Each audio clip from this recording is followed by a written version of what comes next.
My name's Danny Trejo, and thank you, Roswell, New Mexico. It was a pleasure to be here, and I'm absolutely honored that you invited me, and I love a parade. Thank you. That was awesome. It's like, people are the same, like, all over. We all have, like, our problems, especially right now, coming out of this pandemic thing. I work at a place called Western Pacific MedCorp, and we detox heroin addicts and help meth addicts, and that problem went way up during the pandemic, and I know that every community has that same problem, and it's sad that we don't have enough places for people to go. And Los Angeles keeps talking about, we have a homeless problem, and the reality is we have a mental health problem and a drug problem. It's like,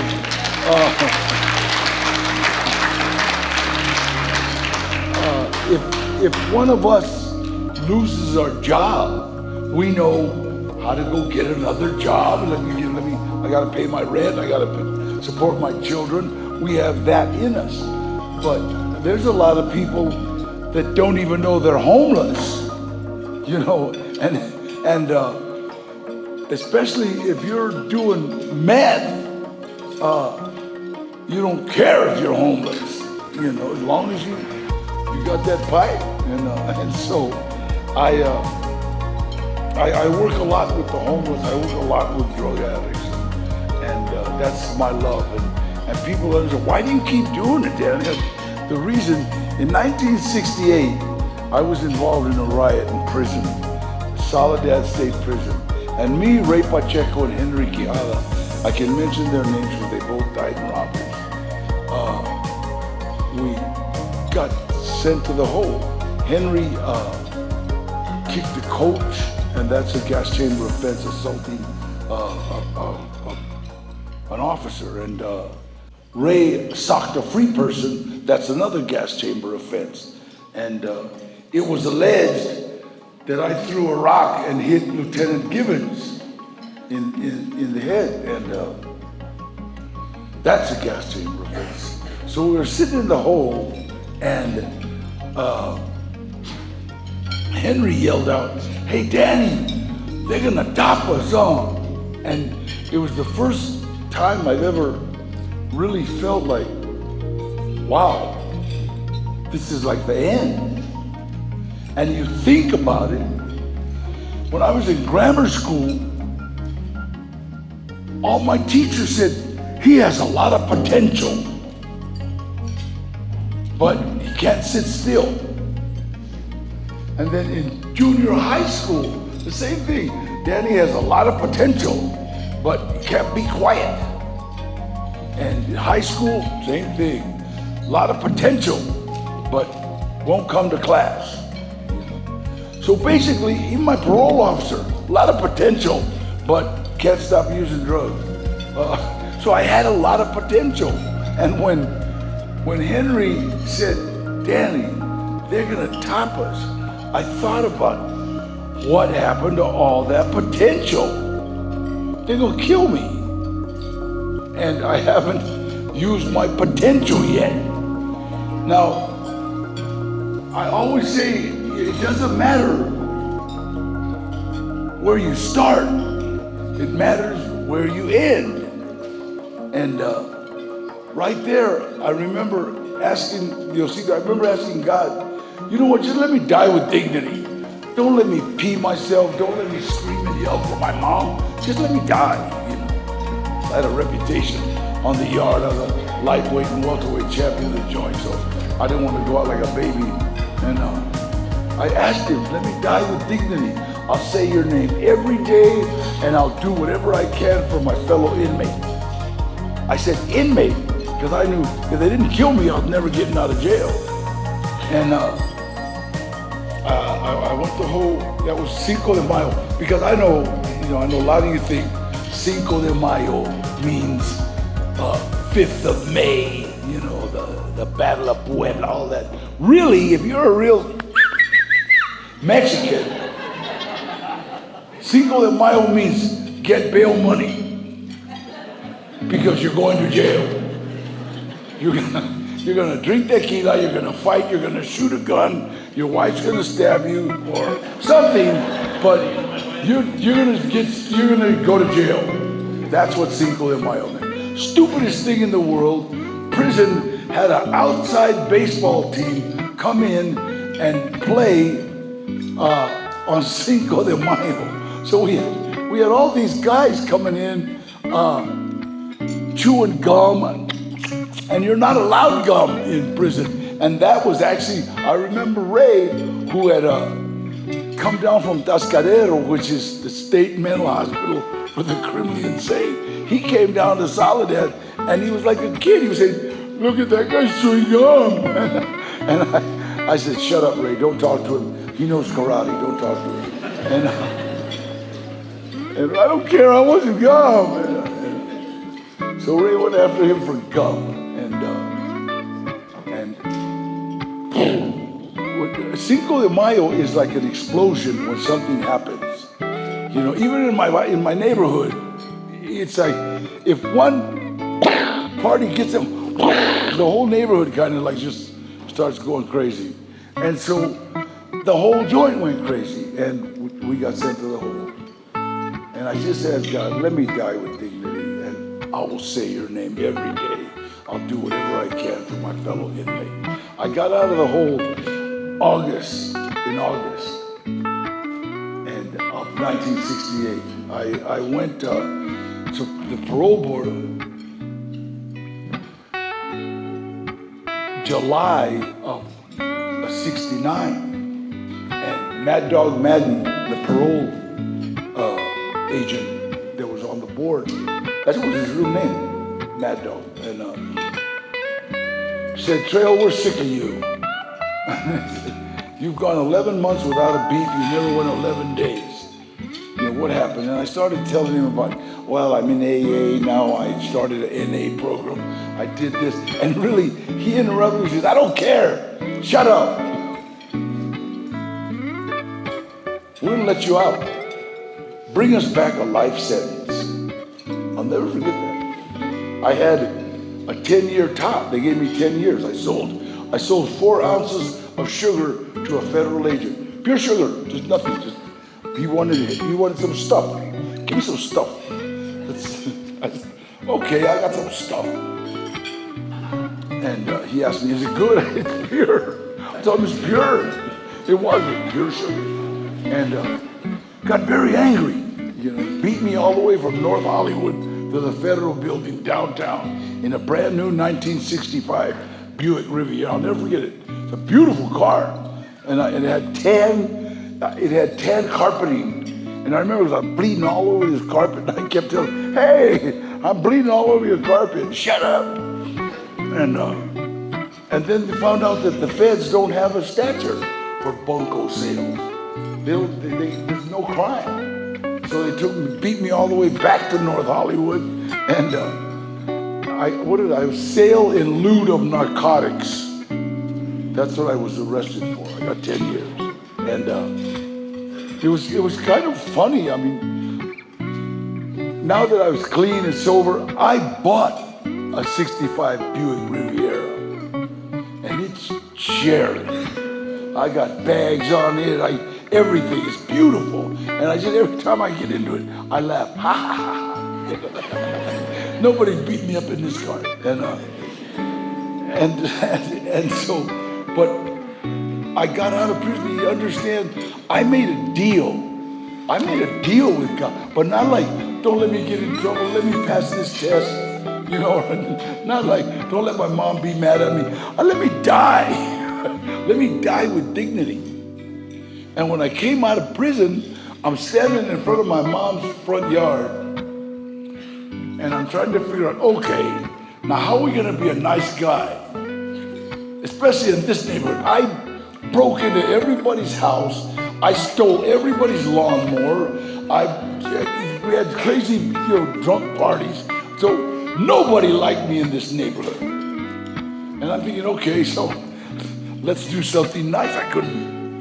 I seen this one lady dragging out her trash can. This is 1969. She's dragging out her trash can because this is before they had the big rolling the green. This is the plastic and you just threw everything in a big tub. You just threw everything in a big tub and drug it out. And I watched her, and so I went to help her, and I'll never go, no me robas, cállate viejo. I grabbed her can, and I drug it out, and then I went to the back to get her other one. That lady never took her eyes off. She knew I was gonna break for that garage and grab her lawnmower. But I got the other trash can. So I started doing this. All I knew how to do. You believe me, I did not know how to be a nice person. It's like you don't grow up in juvenile hall, youth authority, camp, prison, and be a nice person. Well, there's some guys too, but they get in trouble, So I literally had they said like no empathy for people. And so I was like the trash guy. And I started taking out the trash for the old people in my mom's neighborhood on Sunday because trash day was Monday. And the first present I can remember getting, I walked into my mom's and there was a clothing bag. And I said, Mom, what's that? She says, Mijo, that viejo with the real bad arthritis. He had crippling arthritis in his hand. And we used to see him trying to kick his can out. And so he got me a jacket. It was a fake suede, double-breasted coat. Really, they were cool, 1969. And I'll never forget that. I said, wow, do good, get good. That's simple. That's life. And it's so hard for us to understand that. Do good, get good. Do good in school, get good. Do good at home, get good. And it just keeps up. Do good at work, get good. And it's like my life, everything good that has happened to me has happened as a direct result of helping someone else. Everything. And I went into drug abuse. I started working in drug abuse, and something that I love, working with young people, trying to tell them, hey, you're on the wrong road. And everything good that has happened to me has happened as a direct result of helping someone else. I was working with this one kid, called me up and says, Danny, 11:30 at night. I says, you know what? There's a lot of blow down here on my job. 1985. There's a lot of blow down here. And I think I'm going to use. I have 108 days right now. And I said, okay, well, hang on. So my job, I went down to hang out with him. I thought he worked in a warehouse. I walked onto a movie set of a movie called Runaway Train with John Boyd and Eric Roberts. I thought it was the cutest thing I'd ever seen in my life because all these guys were dressed like convicts, like, hey, watch out, I'll kill you with her. It's like funny, wow, these guys are the toughest guys I've ever seen. But I bet you I could slap all of them. It was funny because there was like guys like, hey, me watch out, I'll kill you. And I thought it was cute. And this guy kept looking at me and says, hey, you want to be in this movie? What I gotta do? He says, do you want to be an extra? I said, extra what? He says, can you act like a convict? I thought it was a joke. I thought it was like you were being punked and what? I'm thinking Soledad, Folsom, San Quentin, Tracy, Chino. I said, I'll give it a shot. And they gave me a shirt, and I took off that big tattoo on my chest. The tattoo on my chest kind of says, this vato was in prison. It's not like I love my mom, the Marines. It's like, this vato was in prison. And I'll never forget, he goes like this, wait. I'm thinking, what barrio is that? That's a dumb one. Squaresville or something. And this other guy comes over and says, hey, you're Danny Trejo. I go, yeah. He said, I saw you win the lightweight and the welterweight title up at San Quentin. I said, yeah, it was a good fight. He goes, I said, you're Eddie Bunker. I knew this guy from prison. This guy was the captain's clerk, which is probably the most powerful position in prison. And I said, what's up, Eddie? He says, what are you doing? I'm hanging out here with this kid, wants to stay clean. And he, oh yeah, I heard you got a program and stuff, because he had just gotten out of the joint. I said, what are you doing, Eddie? He said, I adapted the screenplay. I didn't know what that meant. I go, oh, okay. He says, are you still fighting? I go, hell no, I'm 40 years old. I don't fight no more. Look at my face. Oh. He said, we need somebody to train an actor how to box. I said, what's it pay? Because they were going to give me $50 for acting like a convict. And we laughed because we've been doing that for free forever. $50. And he says, we need somebody to train one of the actors how to box. What's it pay? And he said, $320 a day. And I said, how bad you want to beat up? No, you got three. I wasn't making that a week. And I said, how many days you want me to beat him up? I couldn't. That was kind of funny. No, you got to be careful. This actor's really high strung. He might sock you. I said, Eddie, for $320, give him a stick, homie. Are you crazy? I've been beat up for free, homie. And I started training an actor named Eric Roberts how to box for the movie Runaway Train. And Eric was a movie star. And we were working with a Russian director, Andrei Kozlowski, who was a Russian aristocrat, grew up very aristocratic. His grandfather wrote the Russian national anthem. So he was very soft-spoken. And he couldn't understand American movie stars going, damn it, I don't want to work no more, I'm going to my trailer. And he would like, what? He almost cried, because he didn't, Russia will shoot him. And so they didn't put up with like that stuff in Russia, you know what I mean?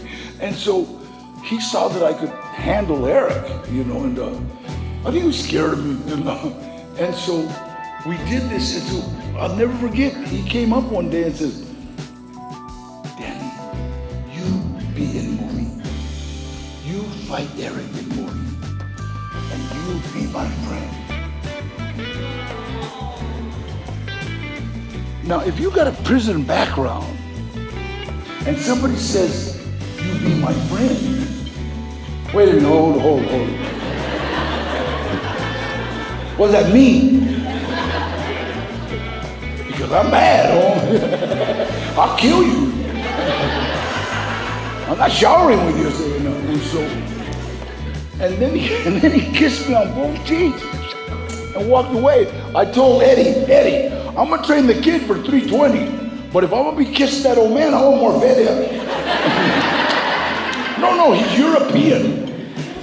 So if I would have found out what that man did, that man got me a SAG card. I'd have kissed him right in the mouth. A SAG card, insurance. I got, all of a sudden, I went from being, hey, you, to, Mr. Trejo, would you like some coffee? Yeah, with cream and sugar. And some of the little Pilates. And so it was like my whole life changed. The kid got clean, went to New York. I haven't seen him since. I always say he was a messenger, that's all. He was a messenger. And he put me in the right place at the right time. Always happens. Always. Everything good that has happened to me has happened as a direct result of helping someone else. I've got an unbelievable career. I had an uncle that turned me on to grass when I was 8 years old. Gave me some heroin when I was 12. And from then on, it was just downhill.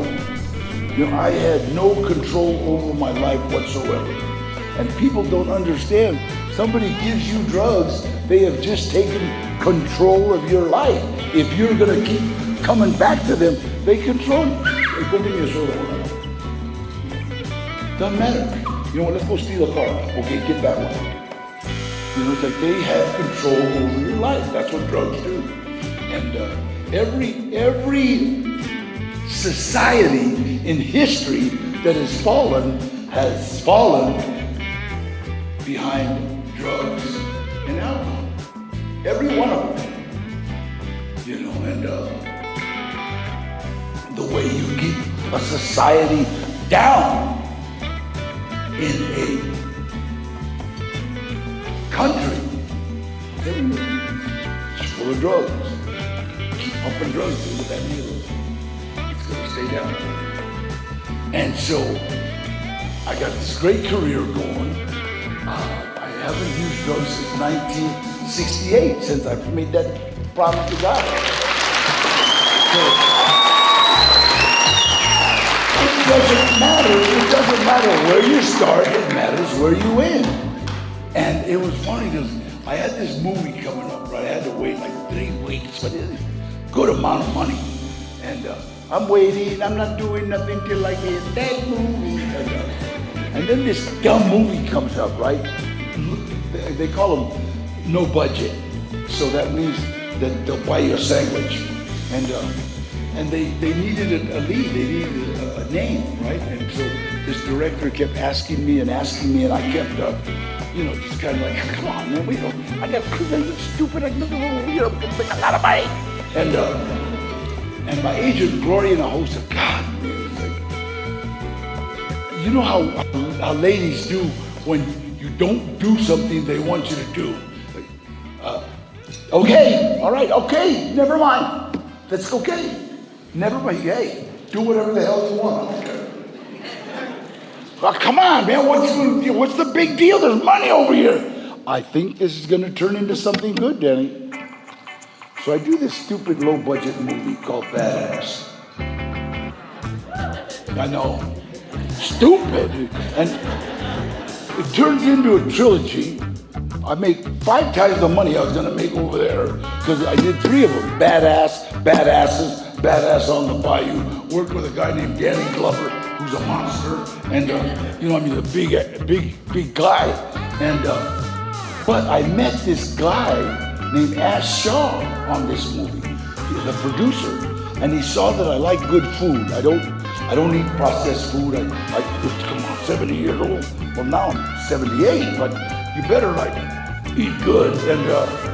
And so he saw that I ate good food, and on a low budget movie, they'll go get okay, we got 47 Big Macs, and they're okay, but I just I don't process them good. So I would get a salad or have takeout or something, and he said, Danny, why don't you open a restaurant?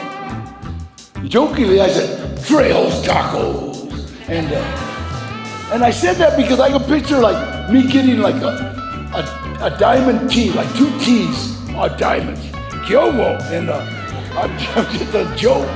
But 2 movies later, he brought me a business plan. And he said, Danny, would you look at this? And I opened the first page, it had no killing, so I said, here. I gave it to Gloria, and she said, that's a no-brainer. Because usually when somebody wants me to do something, they want at least 50 grand up front, and they didn't want any money up front. And a percentage and all this, it was a great, somebody was looking out for me. And I said, yes, do it. I got 5 restaurants. I laughed. You're not clapping for me, you're clapping for what God's done with me. Because I don't know nothing about restaurants. But I don't know nothing about restaurants. I got 5 of them. And I just go and eat for free. And just make sure that this is good, this is good, this is good. I got a donut shop that every police officer in Los Angeles loves. You know what I mean? And we're looking at San Antonio, Texas. We're looking at El Paso. We're looking at the one next to Brutal, I always forget. Anyway, the one right here in New Mexico. Albuquerque, yeah. So we've been looking all over because right before the pandemic, we had about 4 places to go, but then that hit, and everybody shut down. Ours stayed open. I think Diosito let ours stay open because we never stopped feeding the homeless. We never stopped giving out free food, feeding the hospitals. I had friends that because remember when it first started, the nurses were afraid to go home. So we were renting motels for them and just doing whatever we could. And it seemed to work out. They had a riot in LA and nobody touched our restaurants. They broke windows right next to us. And it's like, so you know what? It's like, if you do good, you get good. It's that simple. It is that simple. And like I said, in 1991, I did a movie called Blood In and Blood Out. You know, Diosito's everything. With God on my side, nothing can hurt me. Nothing. Thank you very much. God bless you. Thank you. Thank you all.